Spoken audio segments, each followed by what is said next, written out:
Voilà, bonjour et bienvenue une nouvelle fois sur l'espace dédié au site mécaniqueuniverselle.net, le site qui vise à démontrer que l'humanité dans sa totalité évolue progressivement vers son ultime perfection.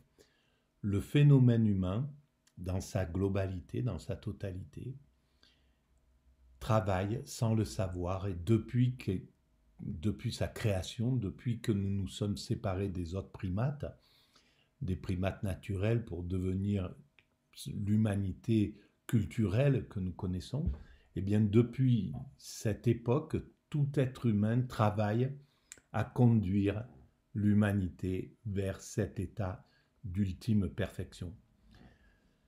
Cet état de perfection, évidemment, ça concerne le futur.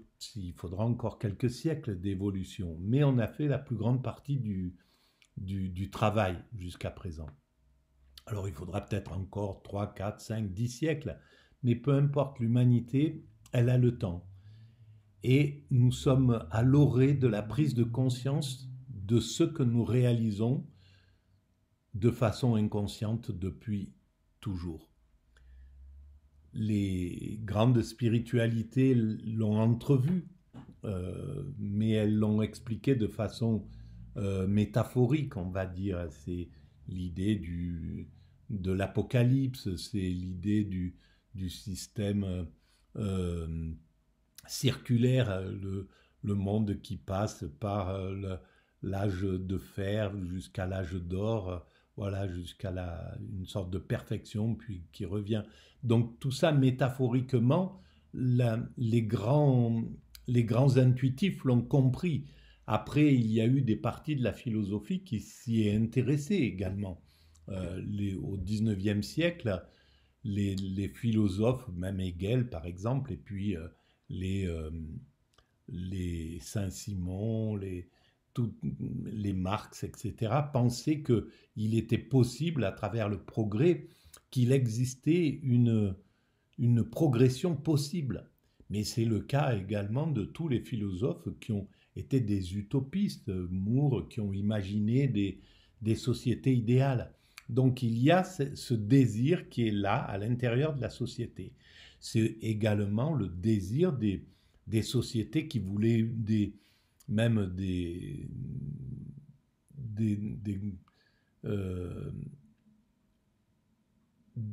des, on peut dire mince,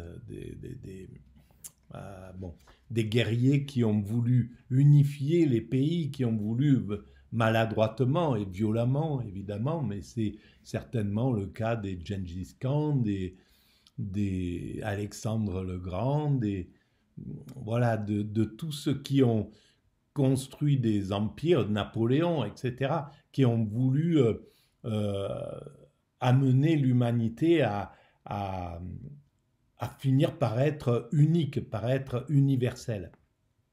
C'est le cas des grandes religions, de vouloir attirer à eux l'ensemble de l'humanité. Il y a ces choix qui sont là. Donc au final, ce désir d'unité, il parcourt l'humanité depuis très longtemps. Et, à mon sens, on est sur cette route. Voilà. Donc j'essaye de le démontrer de façon rationnelle, que nous pouvons analyser le chemin de l'humanité et déterminer où nous allons grâce à tout ce que nous avons produit. Nous pouvons comprendre où mène la maîtrise progressive du comportement, la maîtrise progressive de l'environnement, la maîtrise progressive du questionnement. Où est-ce que ça nous amène? Voilà, ben ça c'est ce que j'essaye d'écrire, c'est ce que j'ai écrit sur le site mécaniqueuniverselle.net. Il y a toujours un lien sous les vidéos qui sont présentes.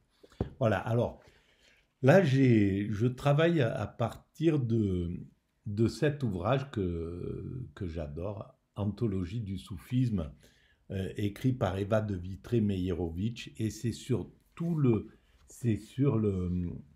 la, tous les grands sages du soufisme, ce qu'ils ont écrit, sur justement cet état de perfection vers laquelle nous allons. Eux, ils parlent de l'individu. Hein. Qu'est-ce qu'il se passe quand l'individu, parce que c'est la quête du soufisme d'atteindre l'extase, d'atteindre la fusion avec le divin, à travers la sagesse, d'arriver à un état tellement fusionnel avec le principe créateur qu'on comprend on comprend la création. Et donc, ils ont écrit des passages magnifiques. Et là, ben, c'est la dernière partie de cet ouvrage, euh, et qui est consacrée à l'homme parfait. L'homme parfait, c'est le sage, c'est le saint, c'est l'extatique, celui qui a atteint l'extase, la contemplation, l'éveil, le nirvana, la béatitude, peu importe comment on appelle cet état de sagesse absolue, de sensation, de fusion avec le divin. Et donc, eh bien, ça permet de comprendre que la théorie que je défends, qui veut dire qu'en fait, nous allons vers cet état de sagesse, vers cet état d'extase. Alors pourquoi l'humanité dans son ensemble cherche à atteindre cet état de bonheur suprême, de bonheur absolu, d'amour absolu, parce que c'est ça, tous ces termes-là correspondent à cet état de sagesse ou d'éveil, ou peu importe comment on appelle cet état-là. Pourquoi? Ça, seul l'avenir répondra à cette question. Mais en tout cas, on peut, dès à présent, déterminer que oui, c'est vers ce point, vers cette destinée que l'humanité se dirige. Ça, c'est tout le travail de la mécanique universelle. Alors, si vous pensez qu'il y a de l'intérêt à réfléchir à où nous allons, vous pouvez mettre des pouces, vous pouvez vous abonner, vous pouvez envoyer le lien à vos amis, vous pouvez établir des liens avec votre site ou avec vos espaces, vous pouvez laisser des commentaires, vous pouvez vous abonner, c'est gratuit, etc. Et vous pouvez participer à ce travail si vous avez voilà, des compétences pour améliorer le site, ou en philosophie ou en spiritualité, n'hésitez pas à m'en faire part. Voilà. Alors, et puis allez visiter le site Mécanique Universelle où tout est écrit, voilà, noir sur blanc, ce dont je parle. Là, c'est pour le préciser en fait. Alors, je vais reprendre la lecture donc c'est l'introduction de de ce dernier chapitre, l'homme parfait, le sage. Dispensateur de la grâce divine, ouvrez les guillemets, Dieu place son don sur la paume de sa main et de la paume de sa main le dispense à ceux qui sont l'objet de sa miséricorde. C'est un peu comme ça, comme si Dieu, voilà, il envoie sa grâce. En fait, la grâce, c'est l'aptitude à atteindre la sagesse, à atteindre l'extase. Donc il va l'envoyer comme ça, bon, c'est par la grâce, mais dans le christianisme, ça existe. C'est-à-dire que, et je crois que c'est Simone Weil, je crois, qui a écrit de l'extase à la grâce ou de la grâce à l'extase. Et donc oui, la grâce dans le christianisme, on retrouve cette notion, c'est-à-dire on est touché par la grâce. Et curieusement, au tout début de la mécanique universelle, au tout début de ma philosophie, j'avais fini la structure de ce qui va devenir le site que vous visiterez si vous le visitez. Donc j'avais fait tout le squelette de ce travail et je ne me sentais pas capable de le poursuivre. Donc je l'ai écrit pour le faire suivre en somme. Et quand j'ai posté ces courriers, je suis tombé dans cet état. Je ne savais pas du tout ce qui se passait. Je ne m'intéressais pas à la mystique, au spirituel, à l'extase. J'avais aucune idée de ce que c'était. Et je me suis retrouvé dans cet état, de façon accidentelle ou gracieuse, on pourrait dire. Et donc, ça a duré une semaine. Et j'ai pris conscience de ce que j'avais vécu, parce que dans cet état-là, on ne peut pas analyser, on est dans la contemplation pure. dans l'instant, dans l'immédiat absolu. On peut pas se projeter, on ne peut pas réfléchir, on ne peut pas analyser, travailler, euh, conceptualiser, etc. On est juste dans la jouissance, dans la, on est pénétré par l'amour de tout, quoi. On est en amour absolu envers tout. Et donc, j'ai pu l'analyser en sortant de cet état quelques semaines, quelques mois après. Voilà. Donc, je continue. L'homme parfait peut dire à bon droit, deux points, ouvrez les guillemets, dans nos mains se trouve le remède de chaque peine. Et c'est clair que dans cet état, ça résout tout. Ça résout la mort, ça résout tous les problèmes les souffrances. Le corps fonctionne comme une horloge. On est dans un état de plénitude absolue, à un rythme extrêmement lent. Il n'y a plus d'agitation. Là, je suis dans un état de conscience ordinaire. Ça n'a rien à voir. Je suis agité, je pense à plein de choses. J'ai des choses à résoudre. Donc le futur impacte l'instant où je parle, là, même si il n'est pas présent de façon concrète, mais par exemple, j'ai un rendez-vous à 15 heures, et ben il est dans ma tête. Donc il faut que je me dépêche pour faire les choses. Bon, bref, ça impacte les choses. Ce que j'ai vécu dans mon passé impacte aussi la façon dont je parle, dont je suis agité, dont voilà, tout ça, ça a de l'impact. Dans l'état d'extase, le passé est éteint, le futur est éteint, et l'ego est éteint. Donc on est dans un état de jouissance absolue, de jubilation totale. Alors je continue. Car, ouvrez les guillemets, l'amour est le médecin de tous les maux. Et l'amour, c'est l'extase. Et c'est clair que c'est des gens qui ont expérimenté l'extase. C'est tous ces sages, Ibn Arabi, Jili, voilà, tous ces grands sages-là dont il parle, Jami, etc., il y en a plein, hein, eh bien, ils ont expérimenté l'extase pour en parler comme ça. Ils ont compris ce qui se passait. C'est pas de la théorie, c'est vraiment la pratique, c'est vraiment une expérimentale qui fait, parce que par l'intellect, on peut arriver à comprendre. Quelques grands intuitifs vont comprendre ce que les sages ont raconté. Par exemple, des bouddhistes vont, sans faire l'expérience, sans parvenir à faire l'expérience de l'extase, vont pouvoir comprendre ce qu'a enseigné le Bouddha, qu'est-ce qu'il a voulu dire dans l'état qu'il a vécu, dans cet état d'extase, qu'est-ce qui s'est passé.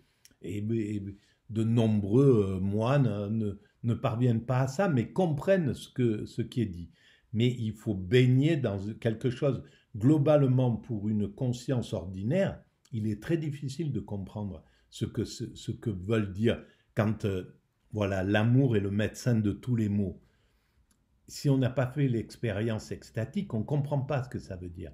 Quand on a fait l'expérience d'extase, on comprend à quel point ça soigne tout. Et on soignera avec l'extase dans le futur. Dans pas longtemps, on commencera à soigner en utilisant l'extase. L'extase soigne tout, c'est clair et net. Moi, quand j'ai fait cette semaine, cette expérience d'extase pendant une semaine, je l'ai compris après, mais j'avais une BPCO sévère, je respirais très très mal. J'étais dans un étouffement assez intense. Déjà, là où j'habitais, c'était très pollué. Et puis, il y avait encore, j'étais dans la proximité de la cigarette, ça faisait pas longtemps que j'avais arrêté. Donc, j'étais dans cet état de souffrance, d'étouffement. Et pendant cette semaine d'extase, j'ai respiré comme une horloge. Je m'en suis rendu compte après, parce que j'étais dans un état de relaxation totale, de zen, d'attitude zen absolue. Donc il n'y avait plus d'agitation. L'agitation joue sur la respiration. L'asthme, c'est ça, c'est l'affolement, c'est tout un tas de choses comme ça qui jouent sur sur la capacité de respirer. Là, j'étais à un rythme tellement lent, je parlais comme ça, j'étais dans un état de paix, de sérénité. Voilà. Et si je mets ce rythme, je ressens mes cheveux qui se dressent, comment ils disent, les poils là, qui sont, voilà, j'ai cet état et je sens que je peux atteindre cet état d'amour, cet état d'extase, je peux le revivre si je veux. Voilà. Et donc, la respiration commence à être de plus en plus vraiment agréable, voilà, tout ça. Mais bon, je ne veux pas aller dans ce but parce que si j'avance là, donc il faut que je retrouve cette agitation, sinon je peux plus continuer. Je tomberai dans cet état d'extase et donc ça serait un état où il n'y a plus de créativité, voilà. Donc il faut que je revienne. Je suis désolé, mais voilà. Euh, donc ça soigne tout. Et peut-être j'essaierai d'expliquer. C'est un peu délicat parce que je ne suis pas un maître là-dedans, donc je ne veux pas me enseigner ou me faire passer pour quelqu'un qui peut enseigner quelque chose que je ne maîtrise pas, j'ai pas envie. Mais peut-être j'essaierai de faire quelques vidéos pour expliquer comment ceux qui veulent, si on veut pratiquer cette chose-là, comment on peut arriver à atteindre cet état. Je ne sais pas si ça marche pour tout le monde, j'en sais rien. Enfin, en tout cas, moi, je l'ai réexpérimenté, mais ça dure que quelques minutes. Ça n'a rien à voir avec la première fois où ça a été, je ne savais pas ce qui se passait, donc j'ai vécu ça pendant une semaine. Je pense que maintenant, il y a trop l'intellect qui se mêle à tout ça, et donc je peux le vivre, mais pas longtemps, quoi. Bon, et puis c'est quelque chose que je ne maîtrise pas du tout, hein, voilà. Mais j'essaye de l'expliquer le mieux possible pour vous, mais je ne sais pas, voilà. Alors, l'amour est le médecin de tous les maux, et le saint incarne l'amour divin. Le Coran ne dit-il pas de Mohammed qu'il a été envoyé comme une miséricorde pour les mondes? Miséricorde, qu'est-ce que ça veut dire?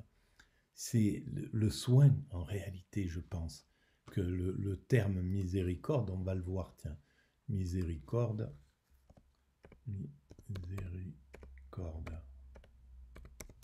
qu'est-ce que ça veut dire? La miséricorde, Wikipédia, c'est le film, il y a un film qui s'appelle Miséricorde, alors c'est lui qui prend la tête de la gondole, miséricorde, et alors il n'y a pas... il n'y a pas le terme. Miséricorde, le film. Ah mais non, mais pourquoi il y a film qui s'est installé? Miséricorde, sensibilité au malheur d'autrui, pitié par laquelle on pardonne aux coupables, demander, obtenir miséricorde, commisération, compassion, pitié, clémence, indulgence. Voilà, donc la miséricorde est une forme de compassion pour les malheurs d'autrui à laquelle s'ajoute la notion de générosité, de bonté gratuite. Dans les religions abrahamiques, la miséricorde est une caractéristique de Dieu dont les humains doivent s'inspirer. Voilà. Eh bien, c'est magnifique en fait, c'est ça. Et que le Coran, il suffit que... C'est pour ça que le Coran, c'est une merveille. Bien entendu, on peut aller y pêcher des choses pour aller pour aller épuiser nos pulsions de domination, de guerre, de haine d'autrui, comme dans le christianisme, comme dans l'hindouisme, comme dans le judaïsme, comme c'est très très possible. Voilà, il n'y a aucun problème. On peut l'utiliser à mauvais escient quand on est religieux et pas spirituel, quand on n'a aucun lien avec la spiritualité, mais qu'on a des liens avec la religion comme sport de combat, évidemment. Mais rien que le fait que le Coran puisse dire de Mohammed qu'il a été envoyé comme une miséricorde pour le monde, ça veut tout dire, comme compassion, comme générosité, comme bonté gratuite, comme, voilà, ça veut tout dire. Et le prophète lui-même dit au soufi Abu Saïd al-Kharaz en rêve. Donc il a parlé à des soufis, il y avait déjà des soufis. Ça c'est quelque chose qu'il faudrait que je creuse un peu parce que je ne connais pas l'histoire du soufisme, c'est vraiment quelque chose d'intuitif. J'essaie tout de suite, quand j'ai vu que ça existait, au tout début de la mécanique universelle, j'ai su tout de suite que c'était quelque chose que j'aimais et que c'était quelque chose où je me sentais en parfaite harmonie avec le soufisme, comme je me sens en parfaite harmonie avec tous les spirituels de toutes les religions, à partir du moment où ils sont véritablement dans la spiritualité. J'ai rien à voir avec les religieux s'ils ne sont pas animés par la spiritualité. Il y a beaucoup de religieux qui sont animés par la spiritualité, mais il y en a beaucoup qui viennent qui l'utilisent comme un sport de combat, comme je dis. Et là, j'ai aucun contact avec ça. Et le prophète lui-même, donc en rêve, il dit, le prophète, celui qui aime Dieu doit m'avoir aimé.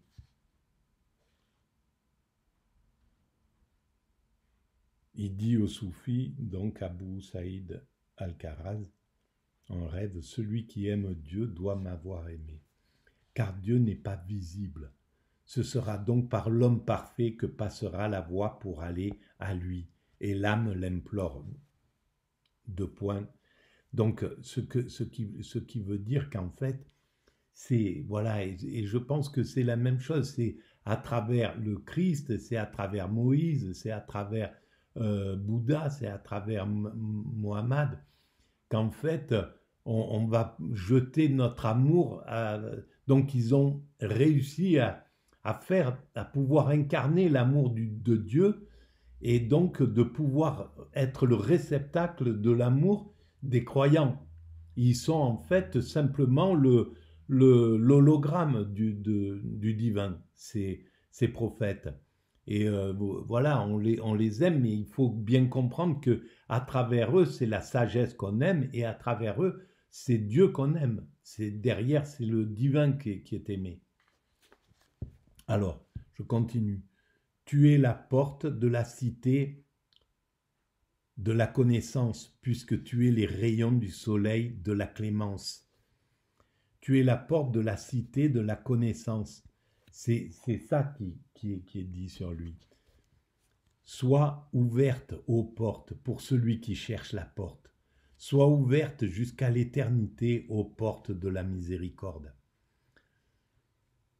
Elle est ouverte tout le temps. Et donc, on est apte ou pas, mais moi je ne l'ai pas été jusqu'à ce que je rencontre l'extase. Je ne l'ai pas été pendant 40 ans de mon existence. Donc, elle était ouverte, mais simplement j'étais au contact uniquement de mon ego, de ma souffrance, de la souffrance que cet ego me renvoyait tout le temps, par rapport à l'enfance que j'avais vécue. Et donc j'étais tout le temps en contact avec ça. Et donc je pouvais pas, je me dirigeais pas vers la porte, je me dirigeais vers le mur. Alors oui, je me tapais la tête contre le mur à chaque fois. Et puis voilà, je trouvais pas la porte. Je ne l'ai pas trouvée complètement. J'y suis rentré, j'en suis ressorti et je me tape encore la tête contre les murs quand je souffre de la solitude, quand je souffre de tout un tas de choses de l'existence, évidemment. Tout est le lieu de la vision de Dieu, mais tant qu'elle n'est pas ouverte, qui dit « là-bas se trouve une porte », à moins que le veilleur n'ouvre la porte, cette idée ne prend pas vie en lui. Tout est le lieu de la vision de Dieu. Oui, la porte, elle est partout en fait, c'est ça, mais c'est simplement le regard qui est pas. Mais tant qu'elle n'est pas ouverte, qui dit « là-bas se trouve une porte », à moins que le veilleur n'ouvre la porte, cette idée ne prend pas vie en lui. C'est magnifique, c'est de la poésie, c'est grandiose, quoi. C'est pour ça que les livres sacrés sont une pure merveille. Il y a rien à dire, quoi. L'homme naît une seconde fois découvrit que l'esprit qui l'a secouru n'est pas séparé de lui-même, que le prophète ou le saint, c'est toi-même, mais non pas ce toi irréel. Il est ce toi qui à la fin est conscient de s'évader du monde de l'illusion. Car ton dernier toi est revenu à ton premier toi réel. L'homme né d'une seconde fois, c'est né, on est, l'extase c'est une seconde naissance, c'est la naissance, c'est la véritable naissance. On est certainement dans cet état dans le ventre de sa mère. On est très certainement dans cet état d'extase tant qu'on est au contact de cette chose-là. On est peut-être encore en extase jusqu'à ce que la conscience s'éveille, alors très certainement on est en extase quand on est au sein de sa mère, etc. Mais il y a la souffrance qui commence à être là, il y a la peur, il y a ci, il y a ça, qui commence à nous sortir véritablement de cet état. Et progressivement, on va nous enseigner, on va nous parler. Oh, mais qu'il est joli, mais qu'il est beau, oh, le petit, fais-nous une risette, fais-nous ci. Oh, et puis on va l'appeler par le prénom qu'on lui a attribué. Oh, Nana, machin, Nicolas, que tu es joli, Sylvie, que tu es jolie, nanana, etc., etc. Et donc il inclut toutes ces notions de l'ego qui vont arriver. Regardez comment il est grand, regardez comment il se tient bien. Tiens, tu es gentil, hein, tu viens là, tu te tiens bien, tu fais ci, etc. Et tout ça va faire que on va construire un truc. Voilà, il a déjà, il vient de rentrer au CP, il vient de, etc. Tu es bien, ça te plaît, ton maître, etc. Et donc on lui construit tout cet ego qui est là, et il va vivre avec cet ego. Et un jour, par accident, ou parce qu'il l'a désiré, parce qu'il a réussi à vouloir faire l'expérience de l'extase, à travers le soufisme, à travers l'hindouisme, à travers le bouddhisme, à travers n'importe, il va expérimenter ça, et là, il va récupérer ce truc originel. Et ce truc originel, c'est clair qu'à mon sens, on l'a déjà dans le liquide amniotique. Et c'est pourquoi on cherche à retrouver ça inconsciemment. Alors on le cherche maladroitement tout au long de notre vie, à travers la sexualité, à travers l'alcool, à travers la drogue, à travers l'adrénaline, à travers, je ne sais pas, tout un tas de choses on cherche à atteindre cet état de bonheur, cet état de jouissance absolue. Mais c'est compliqué, mais ça correspond à ça correspond à cette chose-là. Donc l'homme naît une seconde fois, donc on est là, on est véritablement, quand on fait l'expérience de l'extase, quand on atteint la sagesse. Une seconde fois, découvre que l'esprit qui l'a secouru n'est pas séparé de lui-même, que le prophète ou le saint, c'est toi-même, mais non pas ce toi irréel. Donc il découvre l'homme, celui qui fait l'expérience, ça c'est vraiment génial, parce que ce qui est dit là, c'est que celui qui fait l'expérience, il n'est pas extérieur au prophète, il devient l'incarnation du prophète, l'incarnation du divin. C'est la même chose. Il est l'équivalent du prophète, il est l'équivalent du divin, en réalité, dans cet état, parce que c'est le divin qui a pris possession de lui-même, c'est le divin qui vit à travers lui. L'ego est parti, et c'est le divin qui a pris la place de l'ego. Il est ce toi qui, à la fin, est conscient de s'évader du monde de l'illusion. Donc là, c'est une conscience, comme je l'ai dit dans les autres vidéos, c'est une conscience organique, c'est pas une conscience intellectuelle. Quand on est dans l'état d'extase, moi, dans cette semaine d'extase, j'étais conscient que le monde, qu'il y avait une sorte que c'était l'illusion, que mon état d'esprit était ailleurs que dans l'illusion telle qu'on nous la donne, en nous disant voilà, ça c'est une voiture, tu as vu, c'est du luxe, c'est ci, c'est ça, j'en sais rien. Enfin, toutes les tous les trucs illusoires, en fait, qui existaient. Et alors, car ton dernier toi est revenu à ton premier toi réel. Alors, qu'est-ce que ça veut dire? Est-ce que ce premier toi réel, c'est celui d'avant la naissance? Est-ce que c'est ça? Et là, on rejoint Platon, et là, on rejoint tous les grands philosophes qui ont compris tout ça, on rejoint tous les grands spirituels. Tout est compris, quoi. J'espère que j'arrive, que le seul intérêt qu'il y a dans mon travail, c'est de simplifier tout ça, de le rendre naïf, de le rendre euh, conscient, quoi. J'espère que c'est le cas. Donc, ce toi réel. Ou comme le dit Jamy, le dernier état de l'homme, c'est de revenir à son premier état. Je le découvre là, hein, je ne l'ai jamais lu encore. C'est magnifique, c'est exactement ça, c'est ça. Donc c'est complètement compris. Alors Jamy, qui c'est ce Jamy? Ça doit être un soufi. Jamy.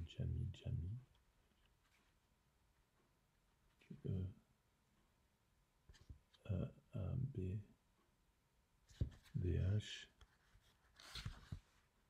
Jamy, né à Jam, au Khorasan, en 1414, étudia à Hérat et Samar la théologie et s'affilia à la confrérie soufie des Naqshbandis, dont il devient le supérieur. Mort en 1492, il a laissé de très nombreuses œuvres en persan et en arabe, les unes en prose, et ses mystiques et biographies des soufis. Un volume a été traduit en français par Sylvestre de Sacy. Ça me fait penser que quand j'étais à Paris, j'ai fréquenté plusieurs fois à l'Institut du monde arabe, la bibliothèque qui est au 2e étage ou au 3e étage, je ne me souviens plus. Ça me manque terriblement.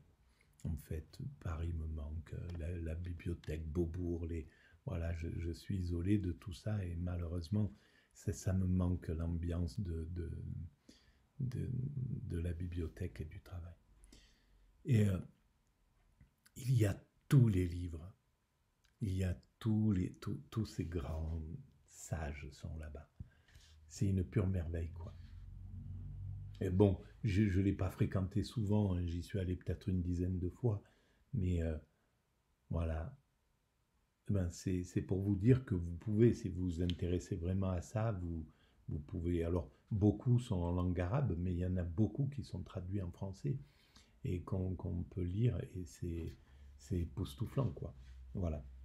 Alors, comme le dit le dernier d'Adam, alors se termine la quête, retour de l'âme à sa patrie perdue. En se trouvant elle-même, l'âme a trouvé le monde qu'elle réchauffe de son amour. Alors peut-être c'est ça. Pourquoi l'humanité? Parce que la question que je me pose depuis que j'ai découvert cette théorie, la question que je me pose, c'est pourquoi l'humanité doit atteindre dans sa totalité cet état d'amour absolu? Pourquoi il doit y avoir 10 milliards d'êtres humains qui irisent l'amour dans 500 ans ou dans 1000 ans? Pour quelle raison ça doit se passer comme ça? Qu'est-ce qui va se passer quand l'humanité aura atteint cet état d'amour absolu? Est-ce qu'elle va réchauffer le monde, de cet amour, lui redonnant les grâces divines reçues, comme le symbolise le geste d'offrande du sama? Alors je ne sais pas ce que c'est le sama, mais c'est quelque chose. Au-delà, plus rien ne demeure que le silence de la connaissance suprême. Deux points, ouvrez le guillemet. Ne parle pas pour que l'esprit puisse parler pour toi. Dans l'état d'extase, on ne peut pas parler. On peut arriver, mais on chuchote. On est à l'économie des mots. Les mots, là, voilà. On est dans un état où il ne peut plus y avoir il faut de l'énergie, une certaine énergie pour exprimer les mots. dans cet état, c'est laborieux de parler. Je me suis rendu compte pendant cette semaine à quel point c'était laborieux de m'exprimer. Donc quand j'ai vu mon fils, par exemple, il est venu, il est passé à la maison, et je pouvais que lui le prendre dans mes bras, l'embrasser et lui dire Antoine, tout est parfait, tout est parfait. Je pouvais rien faire d'autre. Des choses que je fais jamais. Je suis pas quelqu'un de. Au contraire, c'était difficile pour moi. Et là, je pouvais que faire ça, qu'être dans cet état-là, comme ça, d'amour absolu. Plus rien ne peut être dit du pèlerin sur la voie, car comme le proclame le Coran, en vérité, en Dieu seul est la limite. Eh bien, mes amis, voilà. J'espère que je rends plus limpide toutes ces réflexions.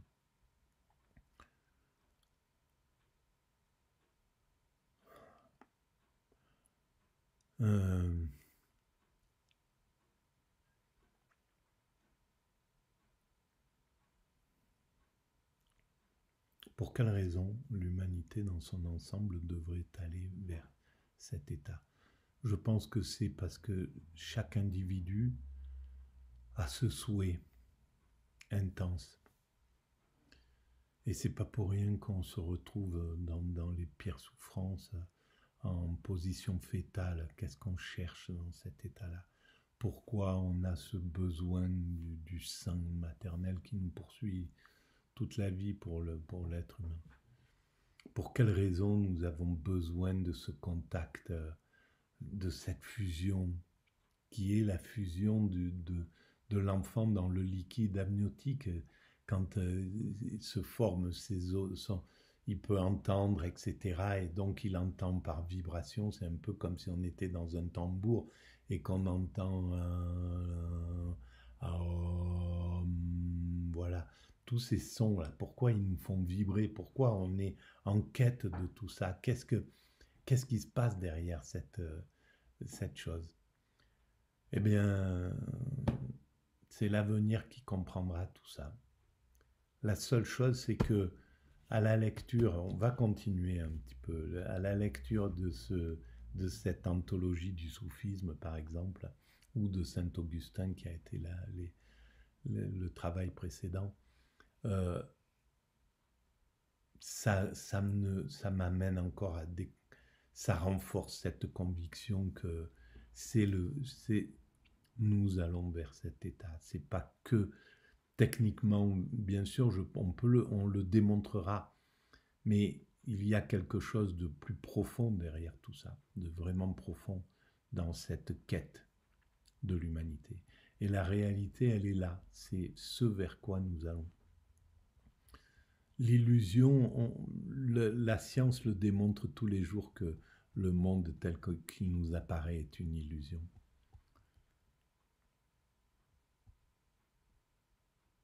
Et qui est renforcé par des philosophes qui, en somme, disent qu'il n'y a que ce qu'on voit qui est la réalité et qu'on ne doit pas s'intéresser au spirituel, à tout ça, que c'est des bêtises qui sont en guerre qui veulent détruire le spirituel sans pouvoir chercher à le comprendre.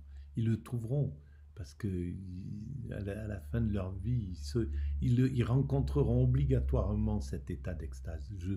J'écris sur la mécanique universelle et j'essaye de le démontrer que on passe toujours avant la mort, on rencontre toujours l'extase. Et donc quand on rencontre l'extase, on tombe dans un état de sérénité absolue. Même si c'est... quoi qu'il arrive, l'esprit passe par cet état-là avant, je ne sais pas ce qui se passe après, mais il y a cet état-là, dans le dernier état de l'humain, il est là-dedans, il est dans l'extase. Et je démontre pourquoi si vous allez sur le site mécaniqueuniverselle.net et que vous tapez la mort, la partie qui est consacrée à la mort, eh bien, j'essaye de le démontrer. Voilà. Euh, je vous remercie de votre présence et puis je vous dis à très bientôt. Merci. Merci.